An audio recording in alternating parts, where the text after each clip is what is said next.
नमस्कार, आप देख रहे हैं इंडिया की दहाड़। आप लोग देख रहे हैं कि एक बुक है मेरे हाथ में और बुक का नाम है चैलेंजिंग स्टीरियोटाइप। इस बुक में क्या विशेषता है वो तो हमारे साथ हमारे जो मेहमान हैं उन्हीं के ज़रिए बताना चाहेंगे। सबसे पहले आपको बता दें कि ये जो इंटरव्यू हम आज आपको दिखाने जा रहे हैं, इसके पीछे किसी जाति विशेष के ऊपर कोई आक्षेप करना, कोई कटाक्ष करना हमारा मकसद नहीं है। हमारा केवल और केवल एक मकसद है कि इस इंटरव्यू के ज़रिए हम आप लोगों को उस जाति विशेष के बारे में बताएं कि महिलाओं के अधिकार क्या हैं। उसके बारे में हमारे साथ हैं सारा खान, जो आज हमारी मेहमान हैं इंडिया की दहाड़ में। उन्हीं वही बताना चाहेंगे क्योंकि उन्हीं के द्वारा लिखी गई ये बुक हमारे हाथ में है, चैलेंजिंग स्टीरियोटाइप। और इन्हीं से जानना चाहेंगे कि आखिर ये बुक जो है, नाम इन्होंने इंग्लिश में दिया है लेकिन हिंदी में इसका क्या रूपांतर होना चाहिए और क्या कुछ विशेष है इस बुक के अंदर। सारा जी, बहुत बहुत स्वागत है आपका। Thank you so much.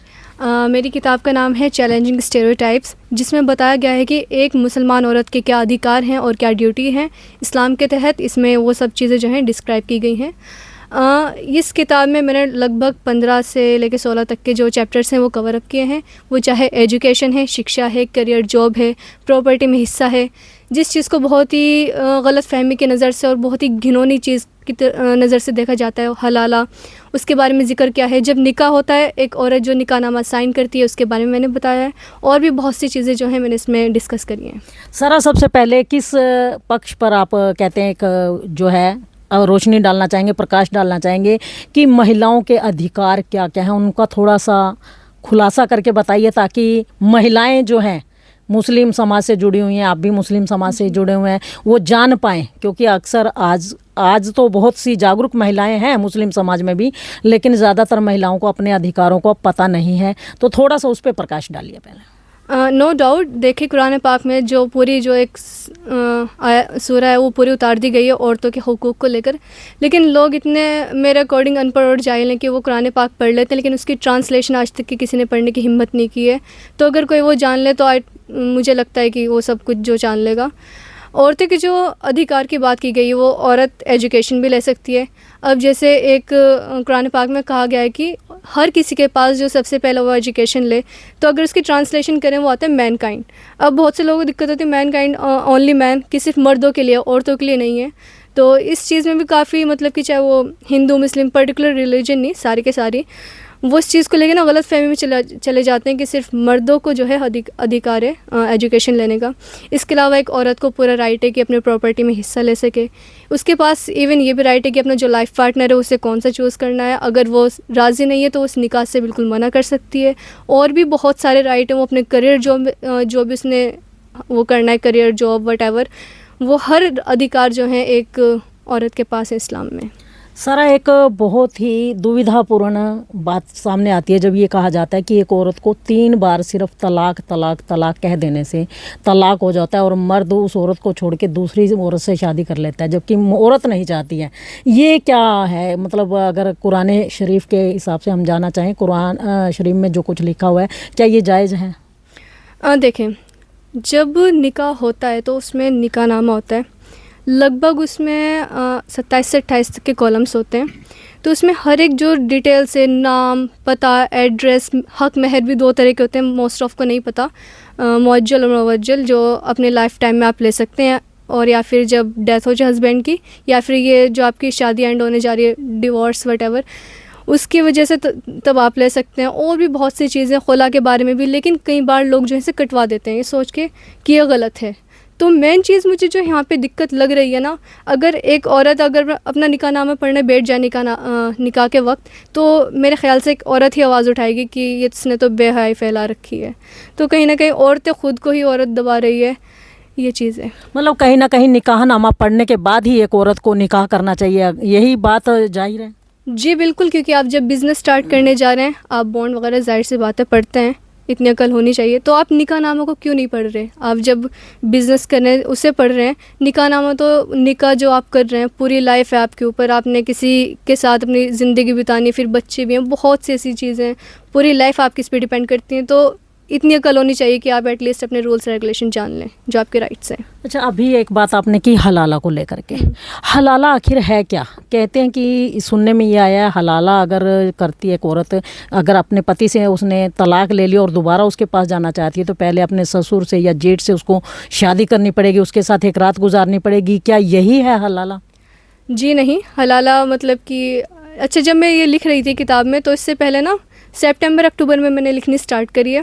तो इन मिड मेरे पास मेरे डिपार्टमेंट में से किसी एक बच्चे ने मेरे पास इंस्टा पर रील शेयर करी कि जो हलाला होता है, बाप का जो बेटी का हलाला ना बाप के साथ किया जाता है। तो मुझे बहुत गुस्सा आया। तो इंस्टेड ऑफ मैं कुछ उल्टा कहती, वो तो नहीं था मेरे उसमें, तो मैंने ये टॉपिक मैंने हालांकि इसमें ऐड किया। मुझे डिस्कस करना था, किससे करती, थोड़ा ऑकवर्ड भी हो जाता है कई बार। बहुत से लोग हम इतने डेवलप नहीं हुए कि डिस्कस कर सकें, कोई भी हो चाहे। तो मैंने हलाला इसमें लिखा। हलाला अगर हम इस्लाम जब 1400 साल पहले हमारे आखिरी नबी आए तो उसमें ये होता था कि पैगन सोसाइटी में औरतों को जो है बेटियां पैदा हो रही हैं, उन्हें ज़िंदा दफनाया जा रहा है। बीवियों को बेचा जाता था जो जुआ खेलते हैं, उन्हें मतलब कि रैप वगैरह, that was so normal at that time. तो हलाला रोकने के लिए बनाया गया था एक रूल कि अगर लोग इस तरह बाज नहीं आते तो एटलीस्ट बनाया जाए। हालांकि इस्लाम प्रमोट नहीं करता ये सब चीज़ें हलाला को। मतलब कहीं ना कहीं उन लोगों को शर्मिंदगी महसूस हो कि अगर हम ये कदम उठाते हैं तो हमें अपने पिता की उम्र के, अपने ससुर के साथ ये कर्म करना पड़ेगा, इस चीज़ को रोकने के लिए, ताकि ये जो मतलब रेप्स कम हो या तलाक कम हो, उसी चीज़ को रोकने के लिए बनाया गया था। क्योंकि जब 1400 साल पहले मतलब कि इस्लाम बहुत पहले आ चुका था, लेकिन जो आखिरी नबी आई वो हमारे 1400 साल पहले, तो उस टाइम औरतों की जो हालत थी बहुत ही बेकार थी, और वो भी मैंने इसमें डिस्क्राइब करी है बुक के अंदर। अच्छा, अक्सर कहते हैं कि इस्लाम के खिलाफ अगर कोई खुलासा कोई करता है तो उसे बहुत कुछ दिक्कतों का सामना करना पड़ता है। इस्लामिक लोग जो हैं बहुत कुछ बोलते हैं। आपको ये ऐसा नहीं लगा कि अगर ये बुक आप लिख रहे हैं उसमें मतलब कुरान शरीफ की सच्चाई आप दिखा रहे हैं? क्योंकि आज लोग भटक चुके हैं, कुरान शरीफ में कुछ और लिखा हुआ है, उसमें इंसानियत से मोहब्बत करना सिखाया जाता है, ना कि नफ़रत करना। तो आपको ये नहीं लगा कि अगर ये बुक लिखते हैं तो आपके खिलाफ कुछ लोग खड़े हो जाएंगे? हाँ, हो भी रहा है और हो भी रहा है। मतलब कि कुछ ये कह रहे हैं, आज ही मैंने बुक डाली तो पहले अपने आप को तो कवर अप कर लो ठीक से लेकिन वो कहेंगे चलो व्हाटएवर, मेरा पहला स्टेप है, होता है, सह लेंगे। अच्छा, एक जो ये बुर्का डालने की रस्म है, मतलब जब एक औरत अपने शरीर को वैसे ही पूरी तरह से कवर अप कर लेती है तो क्या बुर्का डालना ज़रूरी है इस्लाम के मुताबिक? कुरान शरीफ में ये भी लिखा गया है कि मतलब कितनी भी गर्मी हो कपड़ों के ऊपर कपड़े डाले जाएं। घर में थोड़ी ना पहन के घूमेंगे। मतलब ये कहा गया है कि ना महरम से अपना पर्दा रखो। एक औरत की जो मतलब कि इज़्ज़त बताई गई है कुरान पाक में वो है कि सीप के मोती की तरह आप अपने आप को कवर अप करके रखो, चाहे मर्द है चाहे औरत, दोनों के लिए रूल्स रेगुलेशन है। जैसे आजकल चल रहा है कि औरतों पे ज़्यादा तनकीद की जा रही हैं, औरतें ज़्यादा, उन पे जुल्म अत्याचार होता है, ऐसा कुछ नहीं, मर्दों के लिए भी है औरतों के लिए भी है। मतलब रूल रेगुलेशन औरतों और मर्दों के लिए, दोनों के लिए। ऑब्वियसली जी, बिल्कुल।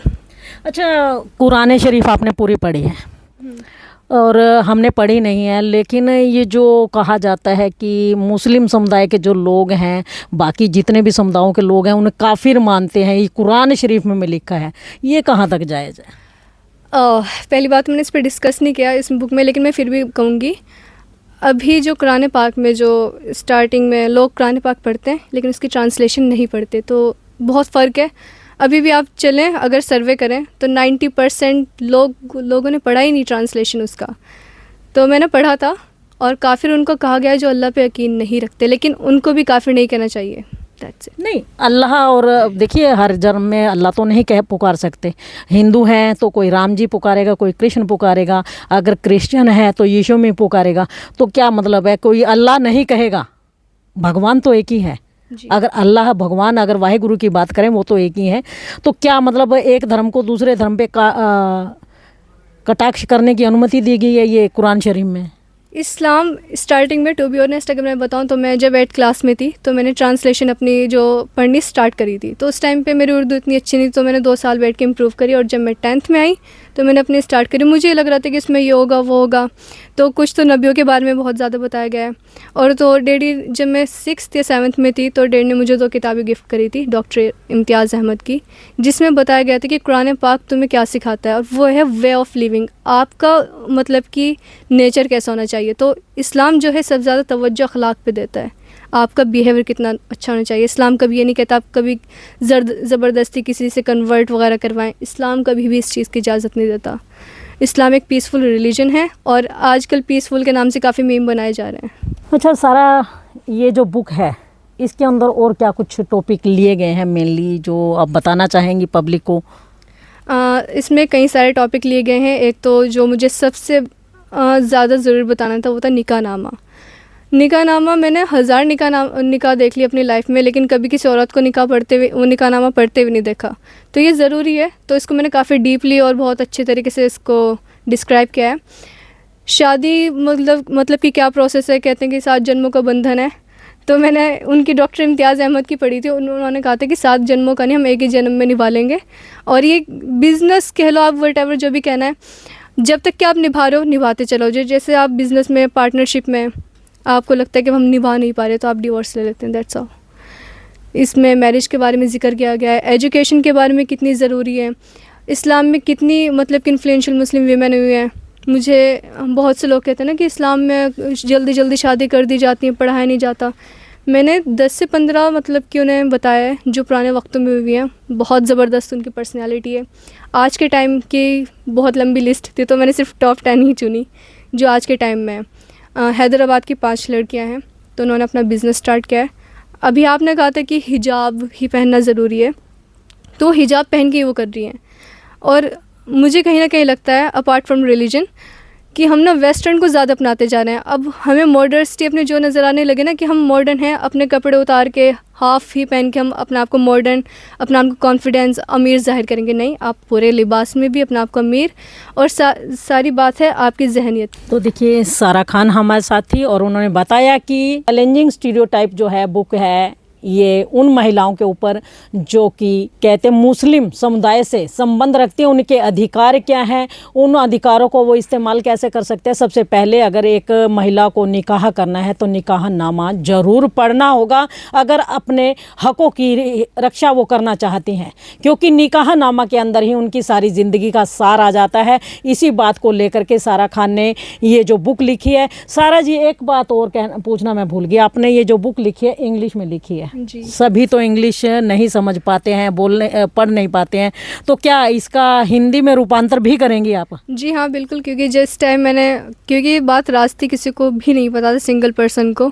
तो बहुत सी के मैसेज आए कि तुम्हें तो इंग्लिश आती है, हमें तो नहीं आती, हमें कौन बताएगा। मैंने कहा कि ट्रांसलेट कर लो, लेकिन हाँ इंशाल्लाह इन फ्यूचर मैं सोच रही हूँ अगर वक्त मिला मैं इसका हिंदी में ट्रांसलेशन ज़रूर करूँगी। तो देख सकते हैं बुक इंग्लिश में ज़रूर है, लेकिन हिंदी में इसका ट्रांसलेट भी ज़रूर किया जाएगा सारा खान के द्वारा, और आप लोग भी इस बुक को ज़रूर पढ़िए। समुदाय कोई भी हो, प्रत्येक समुदाय की महिला को ये बुक ज़रूर पढ़नी चाहिए, क्योंकि प्रत्येक महिला के अपने एक अधिकार होते हैं, चाहे वो किसी भी समुदाय से हो, मुस्लिम समुदाय से हो, हिंदू समुदाय से हो या अन्य किसी समुदाय से हो। अपने हकों के प्रति जागरूक होना प्रत्येक महिला का एक हक भी है, और उसका कहते हैं एक उसका हक है। तो आइए, हमारे साथ दिनेश सर जी भी हैं, जिनकी स्टूडेंट हैं सारा खान, और उनसे बातचीत करना चाहेंगे। सर, आज तक मैंने देखा था मास कम्युनिकेशन में आपने बहुत से बच्चों को पारंगत किया, लेकिन ऐसी ऐसी शख्सियत भी आपके पास हैं, आज पहली बार पता लगा। क्या कहेंगे सारा खान के लिए? जी, बहुत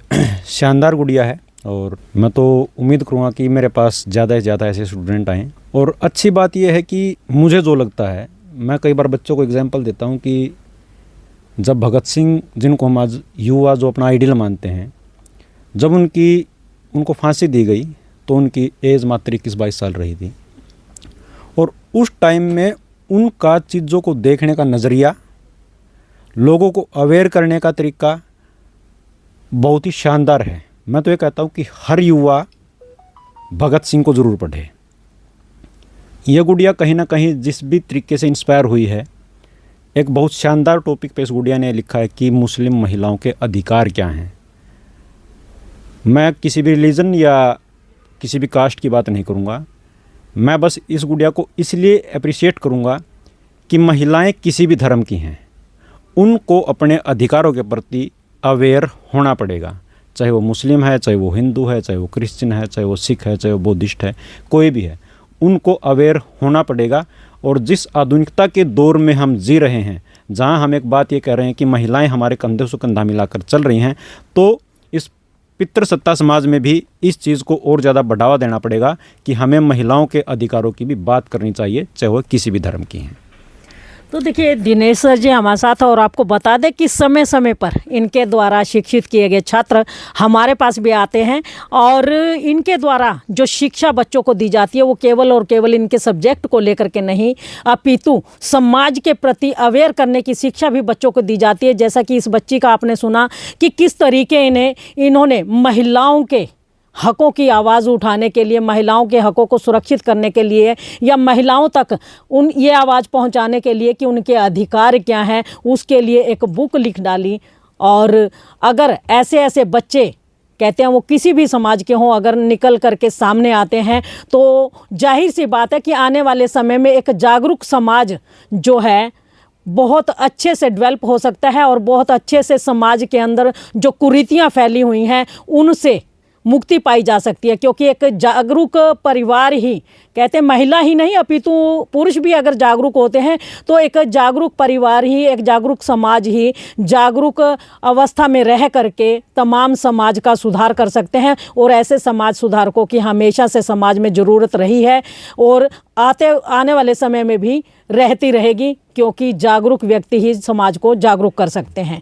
तो इस खबर को ज़्यादा से ज़्यादा शेयर अवश्य कीजिए और लाइक भी कीजिए। और एक बात ख़ास तौर पे मैं ये कहूँगी कि महिलाएं अपने अधिकारों के प्रति जागरूक जरूर हो जाती हैं, लेकिन कहीं ना कहीं उनके अंदर एक बात और घर कर जाती है कि वो अपने अधिकारों के साथ साथ कुछ नाजायज़ फ़ायदे भी उठाने शुरू कर देती हैं। लेकिन अगर आप वास्तव में इस बुक से फ़ायदा उठाना चाहते हैं, इस किताब से कोई फ़ायदा उठाना चाहते हैं, तो अपने अधिकारों के प्रति जागरूक जरूर होइए, लेकिन अधिकारों के साथ साथ अपने दायित्वों को मत भूलें, ताकि आपके साथ, आपके परिवार के साथ ये समाज भी सुखी हो सके और तरक्की की ओर अग्रसर हो सके। इंडिया की दहाड़ के लिए रमा देवी, जय हिंद, जय भारत।